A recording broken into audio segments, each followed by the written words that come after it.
Hello, Love Wrestling. It is Thursday morning, 10 a.m. You guys know what that means. You see Drew, you see myself. It is time for Firmly AEW, a Grand Slam edition of Firmly AEW, you could say.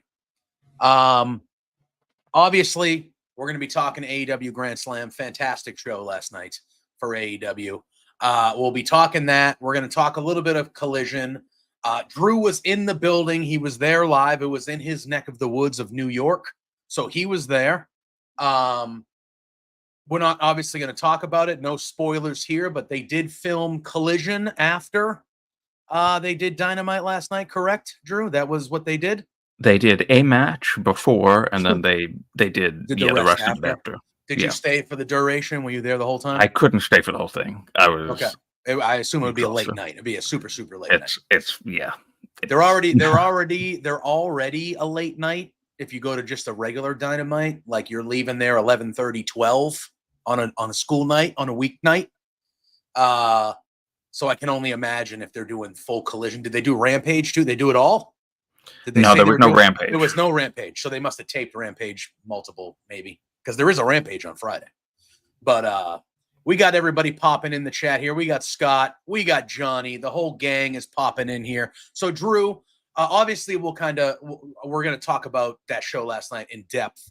But just as somebody who was in attendance, the show looked really good on television. It looked like it was in a much smaller part of I don't know if it was the same way they did it last year. Obviously, the first year there were way more people, so it was large. But I don't know if it was the same place because you went last year, correct? This was your second in a row. I've gone to every single one. Yeah, you've gone to every one. So was this the same setup that they had last year? Because it definitely looked more compact on television. It looked great. I think a tennis arena is actually a really kind of perfect arena from a visual aspect as watching it on television. It looked like it looked like a smaller, compact section, maybe, of Arthur Ashe. They actually, I did watch a little bit of it outside. It's a true story, Lawrence. We are the only one that matters. The only one on Thursday mornings at 10 a.m. that matters. I'll tell you that much. Okay, absolutely. Sorry.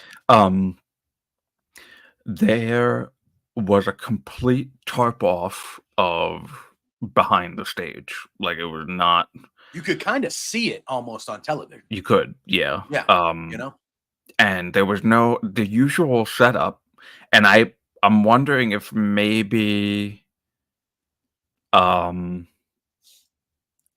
were afraid of a potential thing happening like last year where somebody ran off the stage and then rolled their ankle and hasn't been on TV since. Right. And broke it in like 75 different places. So that stage setup that usually it's the ramp is like leads to the ring and then there's a drop off on the side. Yeah. That was like that every Grand Slam. But this Grand Slam, they did not have that this year. So it was just flat to the ring, and that was it. So it definitely had a different feeling to it than usual because I'm so used to the like big LED ramp with the the street going towards the thing, and it's in Grand Slam and all this fun stuff. So it was definitely a different look compared to Grand Slams of the past. And But I didn't hate it though, honestly. No, I thought it looked good. I thought the show came up. Like, we're going to dive into the show, but I thought it looked really good. You could tell it was small. It was a smaller, more, like you said, bare bones. They usually do have that really nice stage and ramp, like, where it's like, oh shit, this is a big deal. This is like a different type of thing. They have the more fancy, ramp in and the LEDs and the stuff like that. And it was not that. This was more just a kind of, hey, this looks like a Dynamite set kind of thing. Dare Amazing popping and saying hello. I did see this, Scott. I did see this. And again, we're not going to dive into it. All right, so Drew and I are doing this, right? Drew went as a fan last night. He purchased his tickets as a fan, and that's where he went. But Drew and I do work in the wrestling media, okay? We are working for a wrestling media site here in Love Wrestling. He does some work for Fightful as well. And I saw, again, we're not going to dive into the media aspect of things, but I saw some media members, friends of ours, post on Twitter the seats they were given last night for a Grand Slam, and they were tucked away in a corner high in the balcony where they couldn't see the entrance, could barely see the ring, and I saw a few of the media members being like, yo, like, come on, really? Like this, and then I saw the typical people be like, what are you bitching about? You're there for, I don't want to dive into that aspect of it. All I will say is to kind of like defend my media friends is, when we go to these shows as media, we are there to like report on the show. Some of us are writing articles about it. Some of us are going to be on podcasts the next day talking about it. But it's one of those things where I just saw a lot of my friends getting crapped on for voicing their opinion on things. So I wanted to say, like, dude, come on, let's relax. Let's relax and let's take it easy. We're all there trying to do our jobs like they're trying to do their jobs. So they're AEW is already stingy with the media stuff. Yeah, so probably wouldn't have done that. But I just saw some people that are like close friends of us in the site, and they were just, again, not bitching, not moaning, just kind of voicing their opinions. And I just saw the wolves come out and go, bah! And it's like, okay, well, sorry guys, but anyway. So, all right, Arthur Ashe Stadium, I've never been. When you walk in there, are there multiple, there's multiple courts at Arthur Ashe Stadium. I've seen the U.S. Open. I've watched the U.S. Open. There's the main court, then there's secondary courts, and then other things. So was this in a completely separate spot than the other ones have been? So this was in the same where you've gone every time? Yep. Okay. They just really just kind of compacted it in as opposed to going kind of like that's how it looked. But they did. So I watched a lot of it back this morning, which I don't normally do when I go to a show. I usually don't watch it back. Dare Amazing, echoing your sentiments of what you said at the beginning, saying, they learned last year. Which is like, when I just said it before, I was like, oh my God, it's been a whole year since then. Yeah. Since that moment and leading up to the Devil storyline and everything. That's wild. Like, this year flew by. This year went quick. It was in the same building that it's always been. Yeah. And so there were things that were different this year though, and it has nothing to do with the show. I'm a little like puzzled that like some of the like certain areas on the grounds were like closed off, and then they didn't open until 6:30, which is late and I guess maybe it's because because they would tape like an episode. They would tape like an episode of Ring of Honor, and then they do like a Rampage match or two before Dynamite started, which was like that's been a typical thing every year. But opening at 6:30, that was unusual. They had never opened that late before. What time did I would be getting to the building? Was 7:30 really when they started doing stuff? No, they started at 7. Oh, really? Yeah, that's not a big. Yeah, you would think they would give you a little bit more than a half hour for people to start getting in there. Yeah, but they probably assume that the majority of people aren't getting in there until between 7:30 and 8 to get ready for the main show. Like everybody. I mean, I would say by 7:30, it was pretty packed. It was pretty packed. Yeah, that's what I feel like. Which is good. Because I was worried. I was like, "Oh my god, it's only opening at 6:30. It's probably going to fill out by the time Dynamite starts." But it did. So, so I was happy about that. Yeah. But All right. and it was also like dreary and rainy. Yeah. It was. Yeah. The weather was not the best. It was the best. unlike any Grand Slam that I've gone to. It was actually the first one where it's been that type of weather. So I had a jacket with me, and I'm actually really glad that I did, because I would have been freezing afterwards leaving if I didn't have a jacket with me. Because I was going to say the roof is closed, right? Like you're inside the place, right? Like it's not open. Yeah, roof has always been closed, which is unfortunate because it's a retractable roof. You can be out, like it can go both ways, correct? Yeah. I would have liked for now. I don't know what the future of Arthur Ashe Stadium. I was going to say, now Grand Slam is in Australia next year, so we don't even know if they're going to go back to Arthur Ashe. But I feel like they might. They should go to Arthur Ashe every year. I mean, like you can it could be a good pay-per-view stadium. Well, they were trying to do Forbidden Door there, correct? Before the sales came out, and they moved it to Long Island. So maybe next year, obviously it won't be Forbidden Door, but maybe next year they go, hey, we'd like to have a pay-per-view here, and they do it that way, because I think they could maybe like a Full Gear, or something like that, or if they're going to have more pay-per-views every month now with this new deal, or they continue to go, instead of they're doing 10 or 11 pay-per-views a year, you can figure it out. But all right, let's dive into the show. So AEW Dynamite, it opens, and we have Nigel McGuinness making his entrance right away. So, everyone's like, oh, damn, we're getting Danielson and McGuinness to start this show. All right, fine. That's cool. So Danielson gets out there. McGuinness gets out there. Nigel, he's in the ring waiting. They play Brian Danielson's regular theme song, Flight of the Valkyrie, that one. And he does not come out. At this point, Nigel gets on the mic. He demands that the referee count to 10, raise his hand, and they should strip Bryan Danielson of the AEW World Championship. So they're kind of figuring out what's going to do. And then all of a sudden, we hear the beginning of the final countdown. And we see Bryan Danielson. He's taped up to the gills as we expect these days.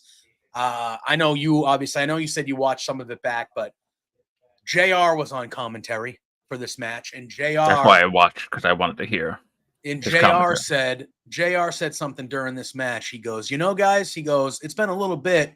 He goes, but I feel like, I see that tape on Danielson's neck, and I feel like his health is just decreasing week after week. And I feel like that's kind of the story they're telling too. Like that's what we're seeing. It's like, man, after every match this guy has, it feels like it's like, oh, all right, that's one more off the, kind of. And I thought it was good for JR to mention that. But yes, we hear the final countdown. Brian comes out. Besides the tape and all that stuff, he's looking pretty good. He had dragon scales on his jacket that he was wearing. Cool. Really cool looking. Liked it. And he's there. He's ready to go. And we are opening Grand Slam with Nigel McGuinness versus Bryan Danielson, and they had themselves a good match here. This was a really, really good match, good opener for someone who wasn't. I was around the wrestling, but I was not a Ring of Honor kid. Okay, I know the history of their rivalry. I know why this match was important. I know why it was significant, but I haven't seen any of their old matches. I haven't. I didn't live through that. So even though I knew it was a big deal and I was excited for it and I think it delivered fully, I didn't have that extra kind of, oh my God, I can't believe this is happening type, like a lot of wrestling fans did. But I knew the significance of it. And to me, as somebody who had less significance in it than others, I thought they crushed it.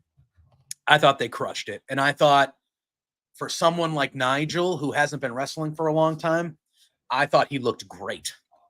I don't know what they do with Nigel. I don't know where he goes from here. If he's just going to become an attraction wrestler, a full-time wrestler, a semi-full-time, I don't know. But he looked great in this match. He looked as good as It was back and forth. It was really, really good. It was really, really good. I still don't, and I want your opinion of the match. I still don't understand if Danielson was ready to fight, why they didn't have the world title.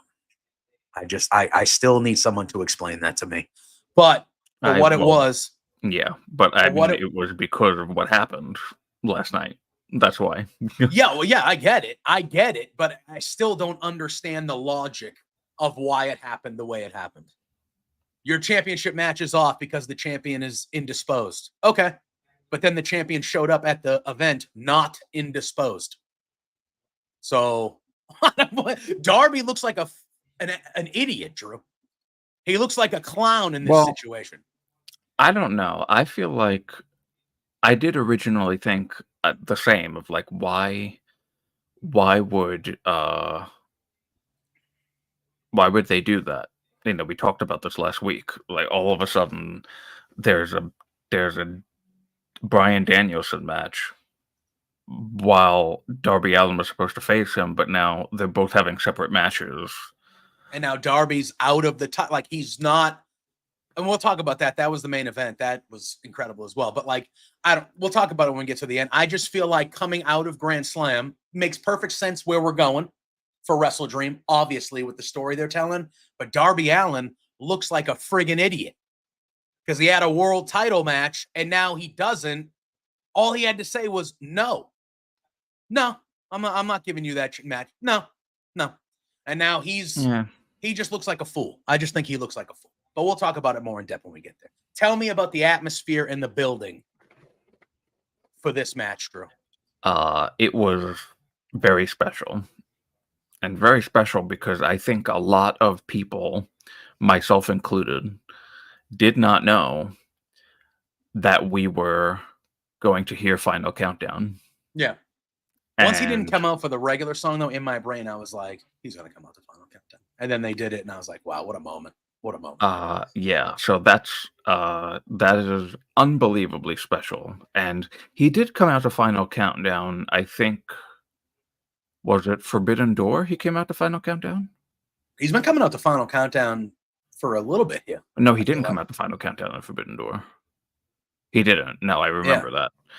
So this is actually the first time that I got to hear Final Countdown in the building. And man, it really just adds to the moment for a lot of people like myself who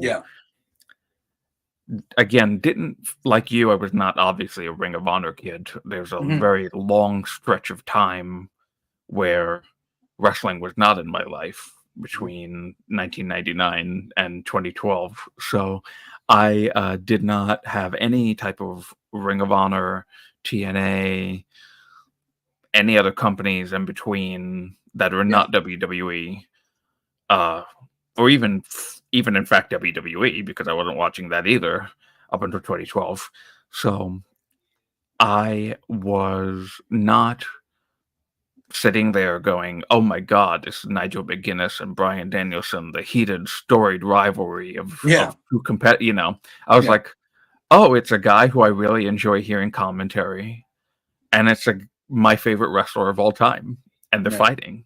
And it makes sense to me because for the past year plus, I have heard nearly every single collision how much Nigel McGuinness hates Bryan Danielson. So for me, because I'm smart and not a fucking dumbass, like a lot of people on Twitter, it's over 10 minutes, so I looked and made sure. I was okay, 19 minutes and 20 seconds. Okay, I can say it. Because I'm not a dumbass like a lot of those people, I didn't need the story of why is this match happening, because if you watch the show, you know why this match is happening. Yeah, 100%. Forget about the Ring of Honor feud between the two of them. Nigel McGuinness hates Bryan Danielson and has been calling him a slew of names for the past year, has been egging him on, has been hoping that he loses every single match that he's in. Mm-hmm. The clam digger comments, just all of this hate. And it's only been one way on television the entire time. So at some point, we've all been waiting for this moment. Yeah. Like, oh, well, even if you're not, like I said, like, forget about the Ring of Honor stuff. If somebody is talking shit like that for that long, you're expecting an answer from the other person, right? Yep. So this was the answer. This was him finally going, you know what? You want this match? You've been talking shit about me for a year? Okay, here we go. We're going to do it. I'm going to kick your ass. And that's what he did. That's what I needed. That's all I needed. Because I didn't know anything. I didn't see any of the Ring of Honor matches, just like you, but I watched the video package that they've been putting together. It did a great job explaining to me why Nigel feels the way that he feels. Mm-hmm. And that's all I needed, because I'm not a dumbass. Agent Joe saying that AEW also streamed all their matches on YouTube once they announced that the match was possibly happening. Dare Amazing saying, I can get it from Drew's perspective. I only knew Nigel from his time as Desmond Wolfe in TNA. I remember when he was Desmond Wolfe. What was that group that they had with AJ Styles and Rick? I don't remember. Fortune. So the funny thing is that the famous the woo off between with Jay Lethal, he's in the ring. Nigel and AJ Styles are in the ring with Flair and others. And I had no idea that was Nigel McGuinness. Yeah, it's like AJ Styles until that video Bobby package. Roode. Yeah, and I was like, oh my god, that was Nigel McGuinness. Yeah. And they had it. I didn't watch TNA regularly, but in that group, it was Flair, it was AJ Styles, Bobby Roode, Nigel, Kazarian at one point. Like in that ring, there's a lot of big names in that ring. If you look at it, like obviously the focus is on Jay Lethal and Flair because it's one of the all-time great wrestling things ever made. Like it's one of the you can show that to non-wrestling fans and they'll it's one of the all-time great things, that woo off between Lethal and Flair. But there's so much talent in the ring with Flair that was in that group with him in TNA. It's wild. But so these two have a hell of a match. It's physical. They're going at each other. Some of the spots they're doing, they're working on each other's necks. And, everyone knows the history of these two and like their health as well. Not just the history of them against each other, but their health issues. Nigel did not wrestle for a long time. Main Event Mafia. That was another one. The TNA factions. Yeah. Fortune, Main Event, Aces and Eights. I mean, everyone remembers Aces and Eights. But like Main Event Mafia, Fortune. Yeah, there were some big ones over there. But it was really back and forth. And at the end of the match, Danielson locks in the label lock on Nigel. And before he taps out, obviously, I doubt you were able to see this maybe live. But before he taps out, and commentary made a point to immediately recognize it, Nigel says thank you to Bryan Danielson. So he's about to tap out. He's holding on, trying to not. And then when he realizes he needs to tap, Nigel, even though his face is covered with Daniel's hands he says thank you. He goes, thank you. And then taps out. He does. So if you go back, and commentary immediately is like, Taz, I think, immediately is like, did he say thank you? And then Excalibur, they start talking about it immediately. But Nigel, right before he taps out, he says thank you, which I thought was a nice touch, because that's one of those things where, like, look, if Nigel can go, I want to see more of Nigel in the ring. I don't need him to be a full-time wrestler. Wait, he said F you? They said on commentary, he said thank you. I don't know. I think you're wrong, Scott. Well, there was that moment where, okay, listen, I'm gonna make unless he said that at another time, but at the end of the match, commentary made it clear that he said thank you to Danielson. Whether he said thank you or fuck you, I'm going to make a plea Oh, he said F you. All right, maybe I'm wrong, but I heard commentary said he said thank you, so that's what I was going Well, I think probably to deflect from him saying to deflect from the fact that he said F you. I'm gonna make a plea to Turner Broadcasting Station and just the whole Warner deal here. Please, for the love of God, stop doing that weird ass fucking bleeping of like this really loud out of nowhere crowd sound instead of just silence. Just cut the feed for a moment. Yeah. Not the visual, but just cut the audio for like 3 seconds. Why do you have to do this like Yeah. Why does it have to sound it's like very that? weird because we're getting to a point now where, and it's in both companies, where the crowds are so hot. It's just becoming, again, this was a wrestler dropping F-bombs. They don't do that. Well, hold on though. They don't do that for the crowd in AEW. No, they only do it for the wrestlers. On the Warner broadcasting stations, they don't do that for the crowd. They do that for the crowd on USA Network and Fox, but they don't do that for the Warner station. I feel like we're just getting to this weird spot in wrestling now where like dropping F-bombs and swearing is like not the norm, but it's becoming more normal for the performers and the crowd with the chants. And it's at some point where you just, I don't know. I look at it and I go, you're ruining the show for everyone else. And it's like, is it the crowd's fault that they're pumped? And maybe as wrestling fans, we should know, like, hey, how about we don't start chants with F-bombs in them like that? I understand it's fun. Yeah, that'd be fun, Joe. Okay. Never mind. Do that instead. That'll be funny. That'd be fun. You know what? I don't know. It's just like this weird space where it's like, okay, there are chants now that are kind of become normal wrestling chants at a lot of shows that have swears in them. You effed up, or, holy S, or whatever you want to say. Why are you being so PG now all of a sudden? Just say the damn words. Like I'm trying to change. We're almost 30 minutes in. Just do it. Yeah, I know, but I'm trying to change. I'm sure I'll swear when we start talking about stuff that happened tonight, last night. But I'm taking the role of JPJ today, and I'm saying all the swear words. Yeah, it's just one of those things where it's like and again, they're moving. The other company's moving to Netflix on one of their shows, so that ain't gonna matter. Starting next year, they can do whatever. You think? I don't think. Yeah, so. I don't think they family. They're still gonna bleep. They're not PG anymore. The TV, they went back to. They're not. Well, I think Netflix TV-14, but yet they're still doing that on.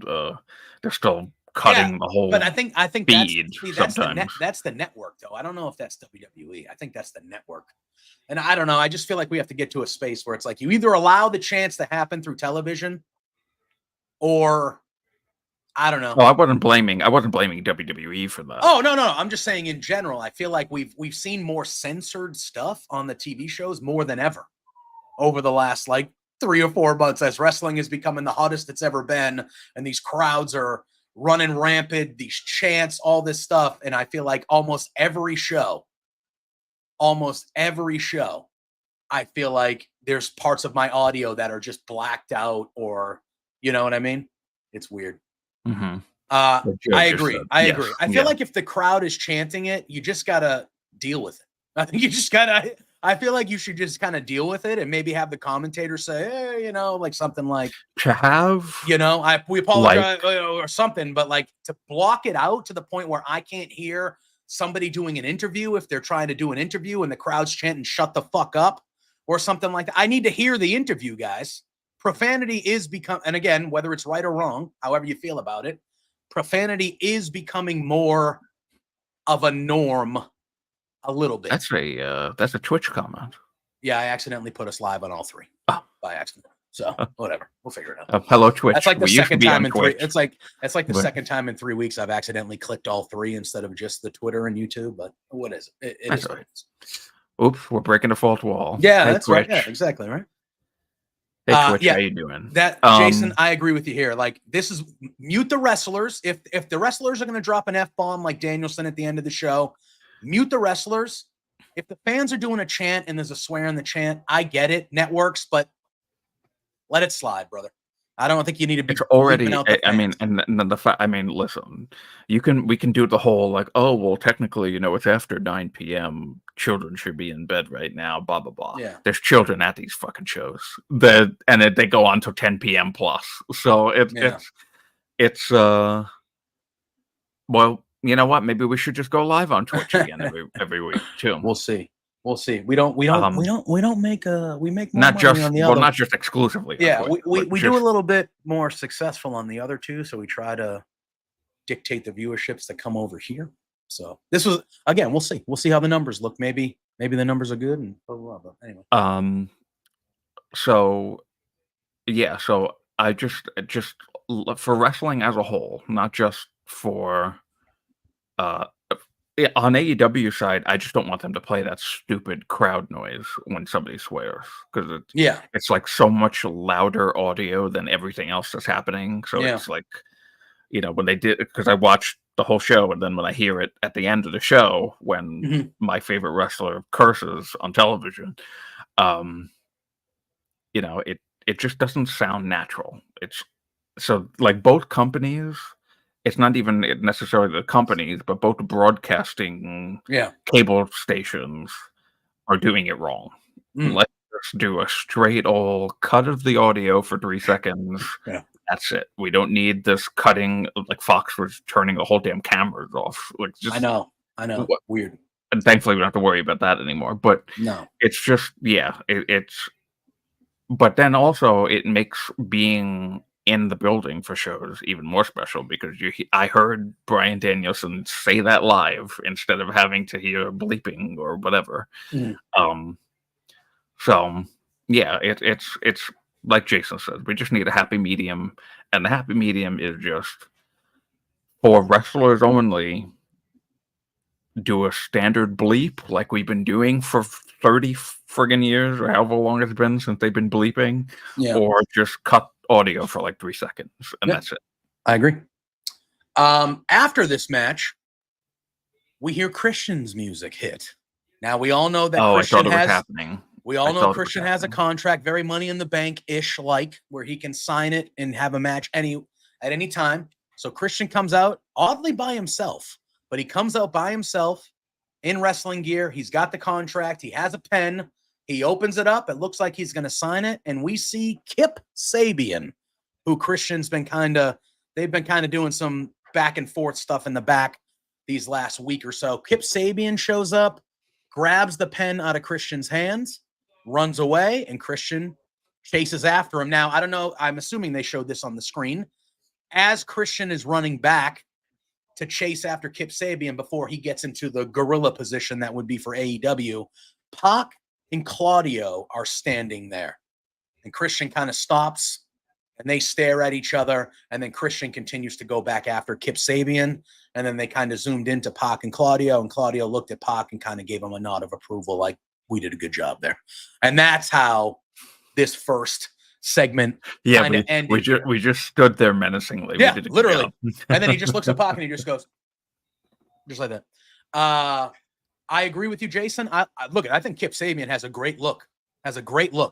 I'm interested to see what they're doing here, because clearly Kip Sabian has been there since the beginning too, and he's had some injuries, and they've kind of gone back and forth with his booking. But they clearly have something going on with him in the patriarchy and Nick Wayne, and something. Clearly, if he's preventing Christian from cashing in a world title opportunity, that tells me that they have some plans for Kip Sabian here, clearly. So I'm interested to see where it goes, because I've always been a fan of Kip Sabian. They just haven't really done a ton with him. A lot of start and stop stuff with Kip. Famously, the announce desk has a bunch of pens. So I would think, but I think it was more about just getting Sabian, because if you don't remember last week, Christian said, if you don't leave Nick and us alone, I'm going to bury you in the dirt right next to your father. Could just went to the Staples down the road, bought a box of pens. Who knows? Who knows? So we'll have raided to see a storage closet somewhere in the arena with supplies. He's in his wrestling gear. They don't have pockets. So if he brings a pen from out back to sign it, and someone takes his pen, it's not like he's got a. Very true. But we'll have to see. We'll have to see. That's a good poll by Jason. His favorite Pac lore is that he owns 0 people. We never see him wearing anything but the trunks. But So a good little segment here. We'll have to see what they do with Kip Sabian and Christian moving forward. But I thought a good little thing after a great opening match we saw. And then we saw an FTW championship match, Drew. We had Hook defending. Can I before we move on from that, I just want to I don't know why people hate on Kip either. Listen. Last week, I think it was last week. Yeah. That I had mentioned, like, why is Kip involved in this thing? And it doesn't really make a lot of sense to me. I still feel that way, but it's not against Kip, because I've always been a Kip Sabian fan. I like Kip Sabian. But this, like, the randomness of this is what I don't understand. And it's just like, okay, so Kip is, for some reason, just decided to be a menace to the patriarchy now, out of nowhere. I need an explanation here. Well, like, what is the purpose of this? So I don't know if what Jason just said, if that's it. Okay, let's hear that. Let's have him on the microphone. Let's have him talking. Let's hear his reasoning for stalking the patriarchy for the last few weeks. Drew, do you know who won the first ever singles match in AEW history? First ever Dynamite in AEW or like history. AEW history. History of well, AEW. What is the first show in AEW? I'm just telling that I don't know, but I'm just telling you. In the first match ever that AEW considers their history, Kip Sabian was the victor in the first ever singles match in AEW history. Kip Sabian won that match. So that is a trivia question. I'm guessing that was at 2018's All In. I think they technically counted it Double or Nothing 2019, because All Out in 2018 was not technically AEW yet. But they had it was on the pre-show of the AEW Double or Nothing 2019, and I believe it was Kip Sabian versus Sammy Guevara, maybe something like that. And Kip Sabian. So if you look up first ever, who won the first ever match in AEW history? Kip Sabian is that guy. So again, that means nothing to what they're doing, but I think that when we see. It was Sammy Guevara, right? Yeah, it was Kip Sabian one-on-one with Sammy Guevara in the first ever singles match in AEW history. But all of that is fine. Oh, yeah. What does that have to do with now? Well, I mean, to me, it tells me that, again, I don't know what the pauses are and things like that. I know he was injured for a while. Then he was doing the plastic bag gimmick. Jason said earlier that someone pointed out that ever since Kip was with the bag or box over his head, he had been watching Christian Cage matches. I did not put two and two together. But was he always at ringside? I don't know if that's actually true. Yeah, I don't know if it's true either. I'd have to go back and look at every one. But it's one of those things where I feel like, because it's Kip Sabian and it's somebody who's been there from the jump, I want to see where they go with it. If this turns Kip Sabian into a more regular,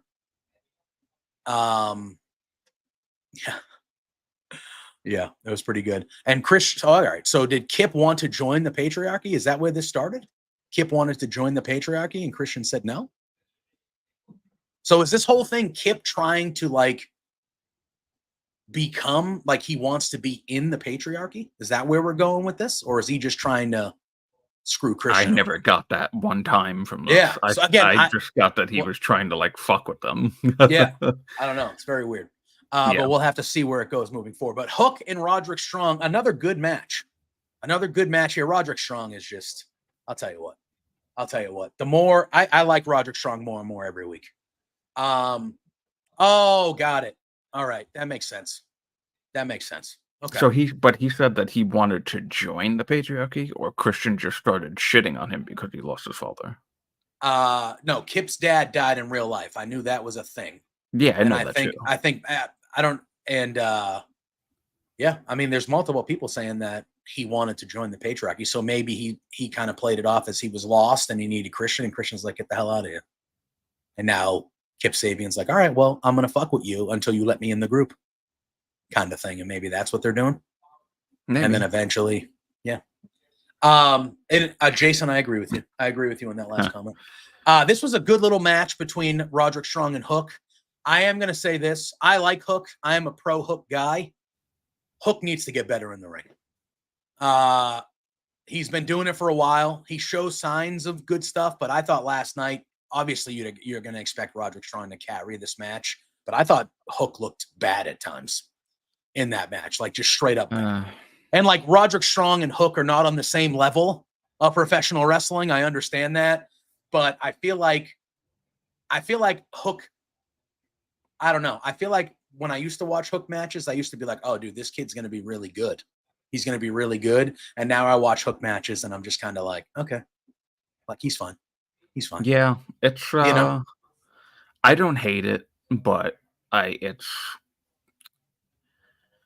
I'm wondering what the ending of this means, because I don't know if the retirement of the title is. Thank God.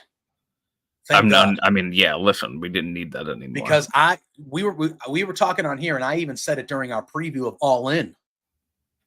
I was like, was it All In when he won it back? Right, that's when he won it back at All In. It wasn't All Out, right? Was it All Out or All In? All In. Yeah, it was All In. I said he should win it back and then just walk over to the commentary table, give it to Taz, and retire the belt because Hook needs to move on. Well, they didn't do it there. Well, I don't disagree with you, Sunday Center. I really don't disagree with you. However, the match was solid. It was a good match. Like, I had no problem with this match. Hook wins. And then the first thing we see is a very out of character like sign of respect from Roddy and the Kingdom.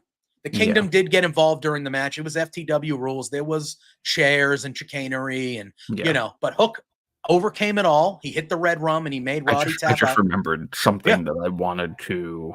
Oh, did you have a prop? Did you have a hat? Did you buy something? I did. Yeah. I'm gonna go get it. But keep talking about this. Yeah.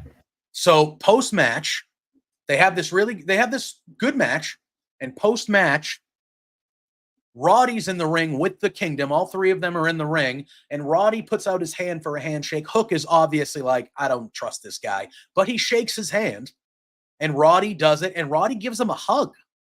And then Matt Taven and Mike Bennett also shake Hook's hand, and they leave. I don't know if this was all out of respect because of what was going to happen right after, but after that, Hook goes outside. Tony Schiavone is right near the commentary table. Tony Schiavone is right there, and they talk about how he retained the FTW title, how in 1998, 3 miles down the road, the FTW title was born by Hook's dad, Taz, and blah, blah, blah. And then Hook says, well, Tony, all good things must come to an end. And he said, so on behalf of my family, I'd like to thank everyone who's ever competed for this title and all the fans who have supported the title. But he goes, but as of this moment, the FTW title is retired. And he walks over. Taz stands up at the desk and he gives Taz the belt. You can see Taz is very emotional. It was a very, very great moment. It was a great. And as someone who was an ECW kid, I was an ECW kid, man. And like, that was a great moment. And I kind of spoke it into existence. Like 2 minutes before it happened on Twitter, I said, they should retire the FTW title. And then they were doing it. And I was like, hell yeah. I was like, this is what they should be doing. I said, just walk over to Taz and give it to him. But it was a really, really great moment. Taz was emotional. They hug. Taz kind of keeps the FTW belt, and it is retired. Now, what I hope this means for Hook is we get to see a little bit more from him because, like, I believe it was Sinner who said it. He's become a novelty act at this point, but I think part of that was because of he was pigeonholed into the FTW stuff all the time. And now that is retired and Hook clearly needs to move on to the next thing, and not just be surrounded with that, I'm interested to see what that's about. Will it even be in AEW? Because there had been rumors that he was also potentially looking in the direction that one Daniel Garcia might be looking in, and things of that nature about potentially Ricky Starks, heading over to the other company. We don't know. Spencer, how dare you? How dare you, Spencer?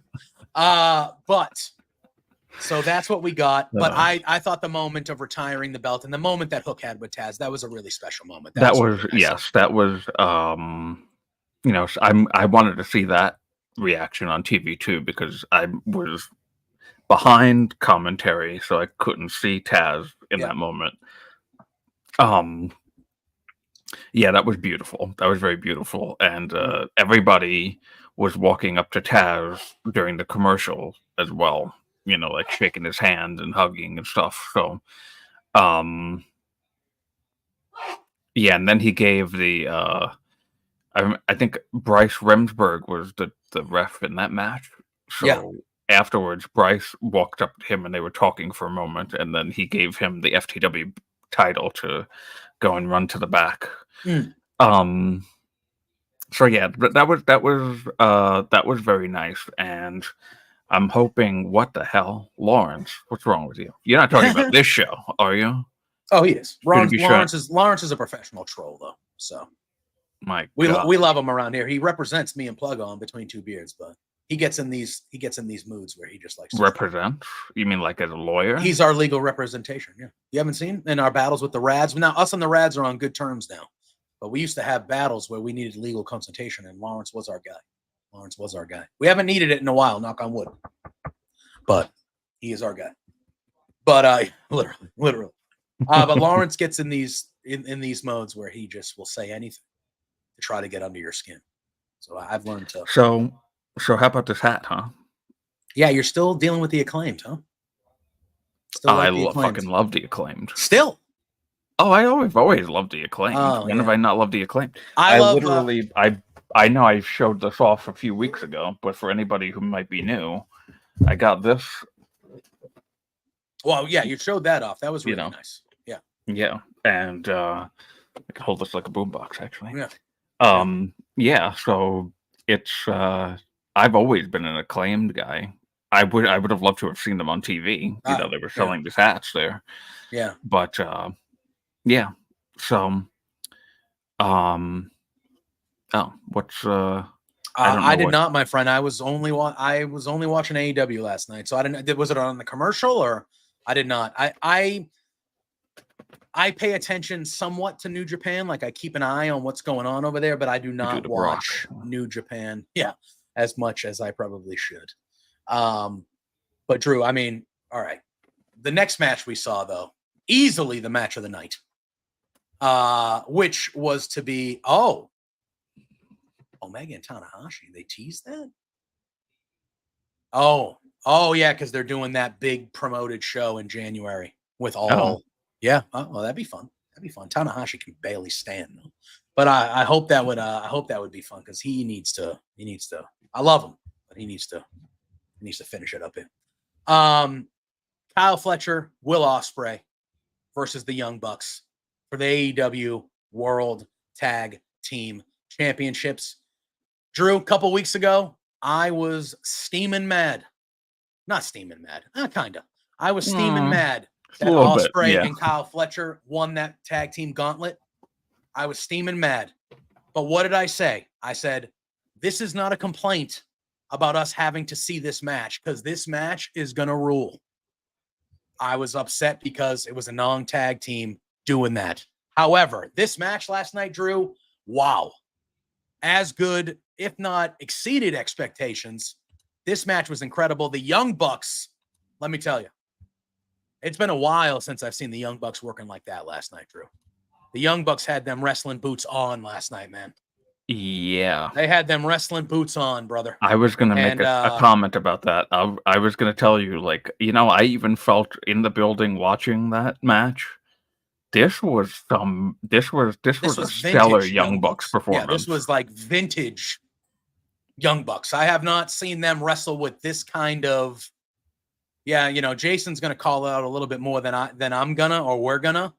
But it seemed like the Young Bucks knew the assignment tonight, and they were like, "We're going balls out," and it was a performance from them that we haven't seen in a while. This match was awesome from beginning to end, fast-paced, high-flying double team moves. I mean, Will Ospreay is just special. Kyle Fletcher is special. The Young Bucks are special. I mean, it was just four next level guys throwing on a match. It was incredible, Drew. It was incredible. I had really high hopes for a fantasy booking thing to happen after this match. It did not happen, which is fine. But holy crap, Drew. I mean, easily it felt like this was the part of the night that the crowd was the hottest for this match. This crowd was going bananas for good reason. For good reason. While I too was, why did the only non-tag team win the match? But again, yes, we both knew that the match was going to kick as much ass as it did. Of course. You know, that was special. That was probably one of my most anticipated, and honestly, like, I can't think of the last tag match that I saw that was that incredible. I think Jason nailed it. I think it was Sting and Darby versus the Bucks. I think Sting and Darby versus the Bucks was the last great Young Bucks match until last night. I thought that was the last time I had seen a tag match that was like, holy crap. Like, last night was one of those where it was like, where has this been with the other tag matches you're doing? Like, and I get it, like Ospreay, these four, especially Ospreay and Fletcher, like, that's next level. Those guys are both Kyle Fletcher, dude. I don't know how many weeks in a row I can come on here and just say Kyle Fletcher is the man. You're talking about Kyle Fletcher on Firmly WWE now, too. Literally. Like, I don't know how many weeks in a row I can come on here and be like, yo, Kyle Fletcher is quickly becoming like a top 3 guy for me in that company. He is incredible. And Will Ospreay is Will Ospreay. That's not, but man, this match was incredible. Was absolutely incredible. Towards the end, though, we do see Don Callis. He gives the screwdriver to Kyle Fletcher. Fletcher, you can tell, is having a small little debate with himself about it, but he's going to do it. He's going to hit the Young Bucks with the screwdriver. Ospreay prevents him from doing so, which then leads into the final sequence of this match, where the Young Bucks hit the EVP trigger on Fletcher. They retain. So I only assume, like Jason says, the next few weeks are probably going to be a little nutty for Ospreay. I assume we're going to finally be getting to Ospreay versus the Callis family. Next week is going to be something special. Yeah. And obviously next week we know we're getting the main event for the International Championship. We're getting Ospreay and Ricochet. I said it last week. I still say it here. I think Ricochet should beat him next week. I think the Callis family should get involved and cost him. The star of the show. Yeah. Obviously, duh. The Cats are the star of the show. I'm surprised mine hasn't busted through this door yet. The window's open and there's birds out there, so I think he's focused on something else. But I'm surprised he hasn't busted up on it here. But I think I would have the Callis family screw Will Ospreay next week, and I would have Ricochet win the International Championship. You could have it be Fletcher himself, but I think some form of the Callis family should get involved next week, and Ricochet should win that match next week and win the International Championship, get that belt off Ospreay, and then he goes against the Callis family, and then once he's done with that, world title. That's where Ospreay needs to go. World title. There we go. That could happen. But I thought it's not going to be the other way. No.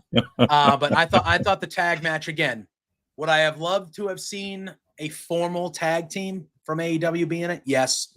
But that match was. But if they were going to lose already, it just makes sense for it to be them. Yeah, that was a special match. They tied in the story moving forward for both these, like, very, very well done. Joe. We then had Renee Paquette out back. She's interviewing the conglomeration, and they officially induct Rocky Romero into the group. Mark Briscoe talks about how they were right next door where the Briscoe brothers had their last tag match ever. And he goes, and we're going to give him the learning tree, an ass whooping. I believe that was on Collision, that match. Yeah. So that was a pretty good segment. And then we have, Drew, Tony Schiavone welcomes Prince Nana for an interview on the stage. And Tony Schiavone asks him, he says, who else is in the Don Callis family? Takeshita, Powerhouse Hobbs, the last time we saw him was in the Callis family, but I'm not sure that he's going to return to be in the Callis family. So I think right now it's just Fletcher. I think it's Fletcher and Takeshita and Will Ospreay still, technically. I think it's the three of them, correct? Right now, that's it. There's not anybody else. Well, I didn't even think Will Ospreay is on it anymore. Is he not? He's still kind of roaming with them. He technically broke off from them. Yeah. I don't know. So I don't know. Yeah. Sammy Guevara was actually once upon a time in the Callis family. He technically was, yes. But not anymore, thankfully. Yeah. So Prince Nana comes out. Tony Schiavone asks him how Swerve is doing. Prince Nana says that mentally, nothing can stop Swerve. He's the most dangerous man in AEW, but physically, he's still not cleared to come back yet. But he's fighting hard every day for every one of the fans to come back. And then he's interrupted by the AEW debut of Montel Vontavious Porter, MVP. Gets a good little reaction from coming out. Oh, big. It was a big reaction. Yep. And yes. Not gonna reveal too much, but a little birdie dropped a hint of something happening in that moment. The funny thing is that I was after, so in between the end of the tag match and Nana coming out, that was when they did the conglomeration thing, right? Yeah, the backstage thing, yeah. So I hadn't eaten or had anything to drink, and I was really fucking hungry and thirsty. So I ran to the concession, which was right by my section, thankfully. Yeah. It was taking a couple minutes. I heard so they played Swerve's music, so they played Swerve's music, but I didn't hear it. Really? So I didn't know that. So the stadium is by LaGuardia Airport, and there's planes going by all the time. So there was, even during the show, there were planes going by. You could actually hear the roar of the planes, which I didn't remember being a thing last time. But so I'm there, I'm getting my stuff, and I pay, and I'm walking back, and I hear, oh shit, that's Prince Nana. I ran to my seat to get my camera out because I know something's happening right now. So MVP in this company. Now I didn't know that it was just going to be MVP. I thought maybe more than MVP were coming out. But I have no problem whatsoever about that. No, we can wait. There's no rush. No rush at all. I really, really loved this promo. It was good. So he comes out, he introduces himself. He goes, but you guys already know that. He says that he agrees that Swerve is the most dangerous man in AEW. He says, I'll even do you one better. He said, Swerve is the most phenomenal talent to ever set foot in an AEW ring. He said his 2024 championship run will be studied by future generations. He goes 8 months without being pinned or submitted, beaten Samoa Joe. He runs through the laundry list of who he's beaten. He goes, but he also saw Swerve lose the title, and he saw Swerve's childhood home be burned to the ground. And he has to ask Prince Nana, why is the man who beat him still walking around smiling? He says, why is the man who burnt his home not paying the price? He goes, that's not a failure on Swerve. That's a failure on his management. And then it's like, oh, shit. All right. He said, management is more concerned with selling coffee and dancing for these people. He goes, what he wants Nana to do is to let Swerve, he goes, what I would need you to do is let Swerve know that when he's ready to come back and ascend back up the mountaintop, give him my card right here and let him know that I'll be ready to talk business. Ooh, obviously Hurt Business. Yes, of course. Of course. Very, very great line. He gives him the MVP business card, and you see he leaves, the crowd pops for that last line. Great little tie-in to the Hurt Business and call back there. I agree with you, Drew. Great promo from MVP, a great debut. Like you said, we know Bobby Lashley's coming. We know Shelton Benjamin's coming too, but I have no problem with the short little tease. Just get MVP out there. I thought it was really well done. I thought it was a great debut, and I think MVP is – this whole group is, but I think MVP is perfect for AEW right now. I thought this was great.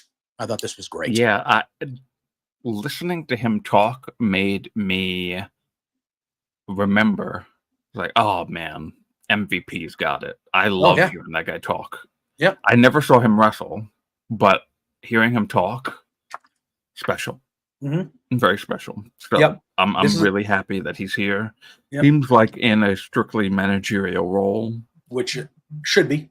I know he did a little bit of both on the other side. But, he's one of those managers that if he needs to be thrown in a match, he can do it. He can do it, and it's fine. But I like him. And, Johnny says, I think Hobbs is a candidate to be a part of this group when he is healthy and ready to come back. I think if you wanted to add him to that group, and you got Hobbs, Bobby Lashley, and Shelton Benjamin. Hobbs is kind of the young upstart of the group, kind of filling into that Cedric Alexander role, while you have the mouthpiece veteran and the two other veteran wrestlers kind of showing him the way. Very, very good. There was a tweet, and I know that everybody is thinking this now because of a tweet that Will Hobbs put out a couple of days ago of getting fitted for a suit. Yep. So, yeah, and I think Will Hobbs in that role would be phenomenal. Perfect for him.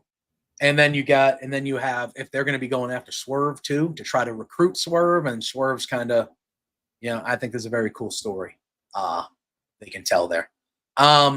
We then had a AEW Women's World Championship. It was Mariah May defending against Yuka Sakazaki. I said it last week. I really like Yuka Sakazaki. I really, really like her. She's a lot of fun. She's a ball of fire. She's fun in the ring. I thought this match was pretty solid between her and Mariah May. The crowd really gets behind Sakazaki. And last night, the crowd was really behind her. I thought this was a pretty solid match, and it ends back and forth battle. Northern Lights bomb connects towards the end, but Mariah hits the big knee and hits the Storm Zero to retain. And then there was a lot of post-match stuff. May is ready, it looks like, to hit Sakazaki over the head with the title, and we hear Willow Nightingale's music. She runs down, she gets in the ring, she makes the save. And right as that is happening, we start to hear Mina Shirakawa's music, and Mariah attacks Willow, and she rushes down the ramp, and she embraces Mina. She holds her up. They're jumping up and down. That pop for Willow was gigantic. Man, I am all for Willow going after the world title. Mm-hmm. All for it. Absolutely. All for it. But the whole time, and I don't know if you could actually see this on the Tron or whatever, but like when Mariah May went to go celebrate with Mina and was so happy that Mina was there, Mina was like, why did you, like, she was looking in the ring like, what is this? Why did you do that? Why did you attack her? Like Mina, even though she was happy and hugging and, hey, all right, you're my girl. Yeah. She was very much like, what the hell is this? Like, why did you do that? Like, at least like questioning Mariah May's actions as this was happening. But I thought this was pretty good. Mina Shirakawa is back. We're going to see where they go with this story with her and Mariah May. I'm very happy. Willow, whether it ends up, it might be a tag match. I assume that's maybe what they're going to do here. Willow and Sakazaki. Seems like it, yeah. That's what they'll do. But if they want to throw Willow in for a one-off title match with, like, I'm all for it. I love Willow. Like, I thought this was pretty good, Drew. I thought this was probably the low point of the show in general, but I thought it was still pretty good. So I enjoyed the match. Yuka Sakazaki, she awesome. She is really awesome. And it was like, wow, the way she started that match off, I wasn't expecting that. Mm-hmm. So it really, really, really great. I really want to see more from her, and it seems like we will, because it does look like a tag match is being set up. But yeah, I'm sitting there, and I never heard Mina Shirakawa music before because she'd never come out to. I mean, I've heard her music, yeah, but I don't know if this is the music that she uses elsewhere or if this is just an AEW theme for her. Like she's in Stardom. I'm not sure.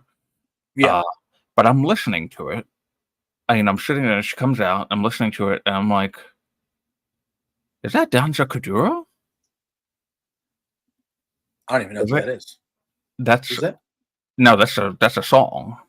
Oh, I don't even know. I don't know if you're. I'm sure you've heard it. It's who sings that song? That's Don Omar. That's I don't even know who that is, brother. Yeah, La Minority. I'm just gonna throw this out there. Any song that is mainstream popular, and I'm not saying this to be cool or a hipster, I most likely do not know what it is.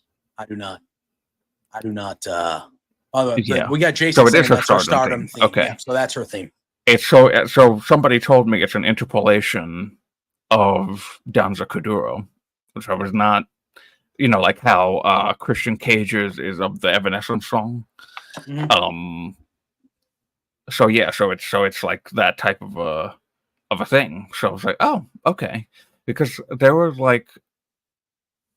I was in Queens. There's a big Spanish population there, and they were all like getting into it. And I was like, this sounds like Danza Kuduro. This is so yeah. So then I found out that it is like a version of it. So it sounds great, and I think it's got that like extra poppiness to it that fits with Mina's character. So I really like that blend of the wrestler and the theme. I'm excited to see. Yeah, it is, Johnny. It is. It's really good today. I'm really excited and happy. Thank you, everybody that's in here with us today. Yeah. I'm excited to see there be more of this and Willow potentially going for the title. I don't know when we are going to see Toni Storm come back. I thought last night was potential. I was like when she was celebrating, but then obviously the Shirakawa makes sense first. So we'll kind of see where that goes. The fantasy booking that I was hoping for was after the Young Bucks retained, I really wanted Kenny Omega and Kota Ibushi to come up. That's what I wanted. I knew it wasn't going to happen, but they showed them working out together, like on social media. Kenny shared a photo over the last week or week and a half, and he said that he's cleared to to train and stuff like that. So I was like, imagine the Young Bucks retain, and then all of a sudden the Golden Lovers show up, and that could happen at Wrestle Dream, or that can happen at some point. That would have been amazing. That was my fantasy booking where I was like, it's not gonna happen, but if it did, wow. But yeah, I'm very excited to see where they go here. I feel like the Mina stuff because Mariah May's been defending that belt a lot here the last 2 or 3 weeks. But I feel like there's not a story right now for Mariah. There hasn't been a story. It's just her really defending the belt. But now that Mina is back, I feel like we're going to get that next start of the next story for Mariah May. Because they're obviously going to lean into whether they're friends or whether this goes the other way or whatever. Like that's going to be the next story for her until Tony comes back, whenever that is a thing. So I'm excited to see, because Mariah May's having good matches. She's defending the belt and she's having great matches. But I need a story, and I know it's not going to be there. I saw some of the men in my section were really excited. Yeah, I am one of them. I just blowing her kisses. Yeah, I want a little bit more juice to the story of Mariah May, and I think we're going to be starting to get that here with Mina.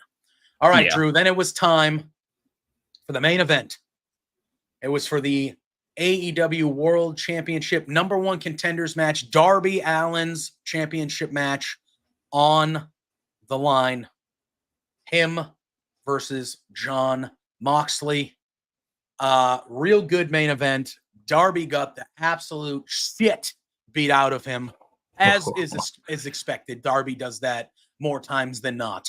But some of the stuff that happened in this match was pretty damn brutal. At one point they tear up the padding outside the ring, and Darby goes for a suicide dive and lands back first on the wood. Then Moxley does this gnarly crash landing suplex thing that he does into the steel steps on Darby, which looked brutal. Really early on, Darby had a cut in his mouth, and he was bleeding a lot from his mouth. And at one point, he was like biting the ropes and getting choked on the ropes in his mouth by Moxley, and it was bloody. It was just gruesome looking. At one point, when towards the end of the match, when he had him in the sleeper hold, Darby goes for a coffin drop. Moxley catches him in the sleeper hold, and then he turns it around into a bulldog choke. Yeah, Jason. He turns it around into a bulldog choke, and they zoom in on Darby, and he's bloody and like frothing at the mouth. And it was just like, man, and he finally gets to the ropes. He will not die, as we expect. Moxley goes up. Did that crowd chant come through? Yeah. Oh, yeah. When they were saying, you can't kill him. You can't kill him. Yes. Yeah.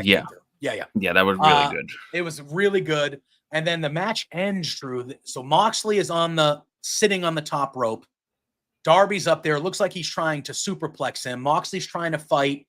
Darby breaks through, slaps him a little bit, gets him to the point where he looks like he's going to do the superplex. And Moxley turns it into an avalanche double arm DDT, his finishing move. Great looking spot. He hits it, the avalanche from the top rope, and that is the end. Finally, what puts Darby away. Jon Moxley gets the 1, 2, 3, and it will be at Wrestle Dream. Yeah, literally. That's what it looked like. It was gnarly looking. It was gross. And Moxley, oddly enough, didn't bleed in this match. It was really just Darby. He hasn't bled in a while. Yeah, he hasn't. I think in the match at Wrestle Dream that'll change. But it will officially be for the AEW World Championship at Wrestle Dream. It will be Bryan Danielson versus Jon Moxley post-match, and then we'll talk about everything as a whole here. Post-match, we see Danielson jump through the crowd in the ring.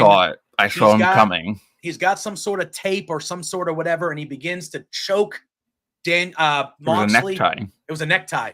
Throwback. He had a necktie. He starts to choke Moxley. Marina Shafir tries to pull him off. She can't do it. We see Claudio and Pac run down to the ring. The funny thing is that I don't know if they did this way on purpose or not, but they're all trying to pull Danielson off of Moxley, but by doing that, they're also choking Jon Moxley more harder. Yeah, because he's pulling as they're pulling, and he's still up. It's like. Yep. So eventually, Claudio and Pac get in there. They finally get Danielson off of Moxley, and as they're starting to beat him down, we see Private Party and Commander come down. Which last week they were on the bad side of a BCC beating. They come down. They try to even the odds. They get them out of the ring, and it's Danielson and Moxley in the ring. Danielson is signaling to the crowd for the yes knee, for the yes chance to do the knee. And right as he's about to hit it, Moxley slides out of the ring.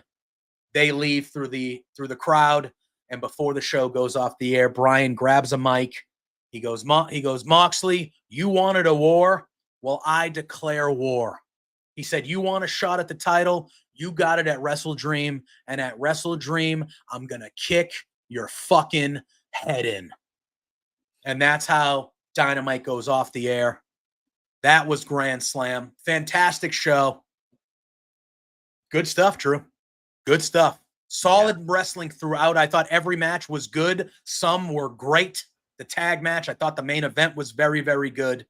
I also liked the opening match as well with Danielson and McGuinness. I thought there was good wrestling throughout. I thought there was good storyline progression throughout. As far as the nitpicking of things like that, whatever, but I thought this was a solid show. I'm ready to see how they continue to build to Wrestle Dream over the next few weeks. But I thought Grand Slam was, pun intended, a home run, Drew.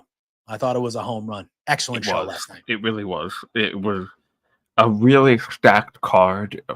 Probably it looked as stacked as the first Grand Slam. Yeah. Honestly, it was special. It was really awesome. Yeah. Just a really, really good show. Man almighty. One thing I wanted to talk about, well, first of all, Collision this past Saturday happened from Springfield, Massachusetts, in my neck of the woods. Couple things that I wanted to point out. The Outrunners, man. The Outrunners. These guys continue to get over and over. They simply remind me of the Acclaimed when the Acclaimed were starting to get over. They don't remind me of them as like a presentation, clearly different tag teams. But like, remember when the Acclaim was starting to get over and like, no matter what they did, the crowd was just like, fuck yeah, we love these guys. The Outrunners are a poach. Jason, I am Massachusetts through and through. I'm about 25 minutes outside the city. So you're in the right spot, brother. I am a Boston sports fan, Boston through and through. Everyone who works with me is annoyed by it, but it is what it is. But the Outrunners are becoming that type of over with me, where every time they show up somewhere, they're getting that pop. The crowd is like, hell yeah, man, we're behind these guys. We like these guys. We like this shtick. I think sooner or later. Hey, listen, at least your mayor isn't indicted on federal charges right now. So it's fair. It's fair. It's fair. But I am all for it. I think sooner or later, not that they're going to win the match, but I think sooner or later, I think you need to give the Outrunners a tag title match against the Bucks. I just think you need to do it. They can lose it. That's fine. But they're over, man. They're over. As far as Collision, I thought for a crowd, and I'm going to talk up my Massachusetts people. I thought this was the best Collision crowd we've seen in a while. Was it? I thought so. Did you not watch Collision? I did watch. It's almost like we have a show about AEW, you know? Crazy. Okay, listen. I forgot that I didn't watch it because I didn't cover it for Fightful last weekend. I covered NXT. I covered Dynamite and SmackDown for Fightful last week, and I was burned out. So I was like, oh, all right, I'll watch Collision, later. I didn't. Unbelievable. Sorry. Unbelievable. But I'm sure it was a great show. It was all right. Look, we talked about it last week, and I hope it changes moving forward because we are expecting. I'm expecting it to be next week during the 5-year anniversary that they're going to announce the deal. I think they're going to announce the deal live on television on the 5-year anniversary of Dynamite because. From everything we're hearing, it's already done. For everything we're hearing, it's already done. I don't know what the holdup is. However, it's got to happen. It's got to happen. I assume the 5-year anniversary of Dynamite is the perfect time to officially announce it, or earlier in the day. However you want to do it, I do expect that's the perfect time. Johnny, I'm with you. I am also loving Mansoor and Mace, what they're doing there. Love them, even though they stole the Rad's gimmick of touching tips. I said it. They stole it. The Rads have been doing that for 3 years, brother. But regardless, I'm really digging what they're doing. But the crowd was the best part of the show. Just Massachusetts showed up for the show. My problem is, and we talked about it, it seems to me that over the last few months, Collision has completely felt like a B show to Dynamite's A show, whereas I felt like that was not always the case. They treated Collision as its own thing, but now I feel like it's become the WCW Thunder to Dynamite. That's what I feel like it's becoming. So hopefully that changes. But I mean, they had a bunkhouse brawl, the Sons of Texas versus the Kingdom. That was very good. The Kingdom got their asses kicked in that. Matt Taven took some nasty bumps on that. That was pretty good. And like I said, the Outrunners are over, man. The Outrunners are over. But I at least wanted to address Collision. What does that make Rampage to Dynamite? Main event, right? Main event is actually not on television. At least Rampage is on television. I think Rampage is going to be going. I know there's been rumors that Rampage might be going away if they announce this deal because they're shopping other things to other channels. So we'll have to see what the future for Rampage holds. But I'm hoping. The Outrunners kind of do their thing. But one thing I wanted to talk to you about was Miro. So there was a report over the weekend or earlier this week that Miro has requested his release. from AEW. That's right. We have not heard if it was granted or not yet. We do not know. Let him go. That's what I have to say. But we do know that he has requested his release. And I wanted to talk about it before we get out of here. But how, that's not the only thing we should be talking about. Why? There are other things? What did I miss? Something was announced on commentary last night. Maybe you missed it. No more Bleacher Report. Oh, yeah, the Triller. They're going to Triller. Right? It was Triller TV. Triller TV. Which that used to be the Fight Network, right? Fight TV is now Triller. That's what that is, correct? Right. And YouTube. Yeah. And I think one other place. Yeah, they mentioned a bunch of different places. And to me, that tells me, is the next logical step of them saying, hey, starting whatever, when this new deal is up, you're going to go get the pay-per-views. And I believe it starts with Wrestle Dream. It does. It does. And Johnny, I fully agree. BR isn't. I never had personally any super duper tough times with it, but I know for a lot of people, the only problem I ever had with Bleacher Report wasn't the shows while they were on. Yeah, it was that when I would log in on a different device, it wouldn't show that I had purchased the show that I had purchased on the device on the other. So I could buy it on my computer. Yeah. And then on my phone, it wouldn't be there. Or I remember I was out, I think it was the 2 years ago, Double or Nothing. I was out and I was coming home. I was like, oh shoot, I didn't purchase the show. So while I was on my way home, I purchased the show on my phone. I get home, I log in on my computer. Oh, it ain't there. Yeah. Wait. Yeah. But it's my account. I just bought the show, but it didn't register for whatever reason. I would have had to buy the show again to watch it on my computer.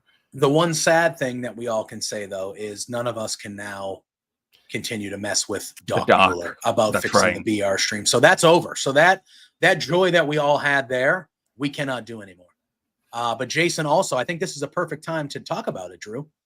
He says he's all for it. He says with his NordVPN, he can get the British price with Triller. So as you can see below Drew right there. Yeah, look at that.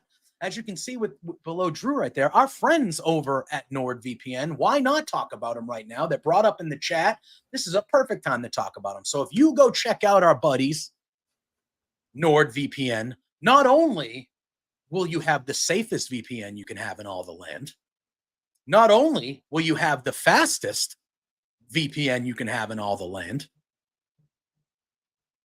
for us wrestling fans, you can also do what Jason did. Jason said right here, you can change your location at any point. And if we're still going to be having to pay for pay-per-views for a little bit now, until told otherwise, you can use our buddies NordVPN and you can change your location. Maybe you do change it to the British prices. I know Scott uses some other locations as well to get cheaper wrestling things, $50 a month ain't easy. It ain't easy for a lot of people. So NordVPN, just another benefit. If you go check out our friends there, you can bring your home settings, your home Wi-Fi, and your home internet settings with you on the road, whether it's for work, whether it's for play, does not matter. NordVPN is the safest, the fastest, and just simply the best VPN you can use on the market, on the internet. Go follow our friends. Tell them Love Wrestling sent you. NordVPN, they are the best. He goes, there you go. You got Turkey. He goes to Turkey for his YouTube family membership. Wow. $199 a month instead of $20. Scott saying Lithuania is beautiful this time of year, if you catch the drift. And I think we will. I think that will be part of it eventually. I think this is a transition to get off Bleacher Report. And I think pay-per-views Max will be involved at some point, but we got to wait for the details. All right, Drew, anything else that happened without any spoilers last night on Grand Slam that we did not talk about that you think we should talk about? No, obviously, I'm going to say, watch Jack Perry's match because it's very good. We did see a little vignette, a very Batman feeling vignette of Jack Perry driving over the Brooklyn Bridge. It looked like, or one of the big bridges in New York. on his way to Grand Slam in the Scapegoat truck. All right, we got Jason saying that someone I know Raj, but I know he's not on the level all the time. But he said he tweeted that Malachi Black's deal is up soon. So again, let him go. I feel like these Miro, people who don't want to wrestle in this company, if they want to go, and again, Malachi Black, Malachi Black, we don't know yet, I assume. But people that don't want to stay, just let him go, man. Just let him go. Oh, we can answer this. What other KO room? Yeah, his contract is up as well. I don't see KO leaving WWE. I don't see him leaving, but I would like him to, just for a few years, just to he's got. I don't know how old he is, but I know that he is. It doesn't seem like he's slowing down anytime soon. No, yeah, AJ. That is true as well. I think, I don't know. AJ actually staying more than Kevin Owens. I see AJ either staying or retiring. To be honest with you, I see AJ either staying because or retiring. KO, obviously, he's really good friends with the Young Bucks. Adam Cole, he has a lot of friends over in AEW. And look, we do an AEW show. I don't want this to sound negative, but I think if he went to AEW, that would be a major downgrade for Kevin Owens. That's just how I feel. Kevin Owens, even though he should be world champion and he should be higher on the totem pole than he is, although he's, however,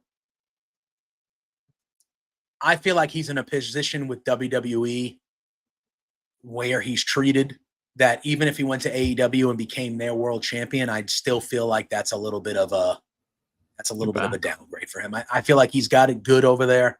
Although I will say Miro was making reportedly 7 figures in AEW. So that is major respect. Major respect to Miro there. But Miro's a guy I could see coming back to WWE at some point. If Malachi Black, I could see him coming back as well. All these guys worked under Triple H and NXT. All these guys probably feel better about Triple H handling them upon their return than if it was somebody else. So, yeah. Oh, yeah. This actually, I know this firmly WWE, we talk on Tuesdays, but this literally just broke. That broke out like 15 minutes ago. Yeah, 15 minutes ago. SummerSlam in New Jersey in 2025, 2 nights. MetLife Stadium. That'll be good. That'll be something that I'll be able to attend. That's not far from me. From me. And much closer to me. So maybe I'll be doing that too. That's a lot closer than Cleveland. So maybe in 2025, we're talking Beards 2 years in a row at SummerSlam. We'll have to see what that's about. But you said, so anything else? You think Miro and Malachi Black? You think Miro ends up back in WWE? Is that what you would probably lean to? Yeah. Or do you think he goes on 100%. The Indies for a little bit and just destroys people? 100%. Yeah. I would think the same with Malachi Black, right? If they would let him go, you would think the same? You think he would end up back? I mean, his wife is there, and he has always talked highly of Triple H. So, and you know what? If they want to do that, fine. I have no problems. I got no problem with people. These people are given like that. This is the good thing about wrestling. Is now with AEW, for as many people out there that want to shit on one brand or just love one brand and not the other, the fact that there are 2 major companies like this is a good thing, because 5 or 6, 7, 8 years ago, Miro wouldn't have had an option. He would have had to either stay in WWE and not be happy or whatever, So this is really good. Is there more news breaking as we're getting? Is there more news breaking as we're getting off the air today? Is there more news? It's not news exactly. Is it hearsay bullshit though, or is it legit? Well, let me go up. We got a little bit of time to kill here. We can, so and something's going on. And I'll show you what that reaction was. Yeah, I think it would just be Malachi. Oh yeah. That was funny. I thought there was a chance. I thought there was a out of pocket. We got it. I thought there was a small chance that he might have shown up last night too, but he didn't. But maybe he was there chilling. New York is the stomping ground of Shane O'Mac. Shane O'Mac and the Young Bucks. Yeah. Who'd have thought? And Shane O'Mac is now back in the public eye because he is featured a lot on that Vince documentary that was released yesterday. So now there's footage of him. You get to see him now on net. So it's one of those things where, who knows? Who knows?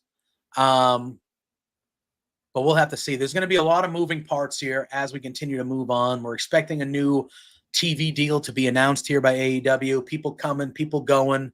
We see MVP show up. Going to be more debuts. We see people going out the door. Ricky Starks also tweeted the other day that he's ready to wrestle and ready to go, and he's sick of waiting. So we got to see what the hell happens there. We got the Lucha Brothers who are still under contract but are definitely leaving for WWE. We got some – it's going to be a wild little end to the year here to see what happens. But another great Grand Slam. We'll have to see how Australia treats it next year. But Drew, anything else for our friends in the chat? I think we are done. We may actually be done now. Yeah, we talked about anything else. Yeah, I think we're good.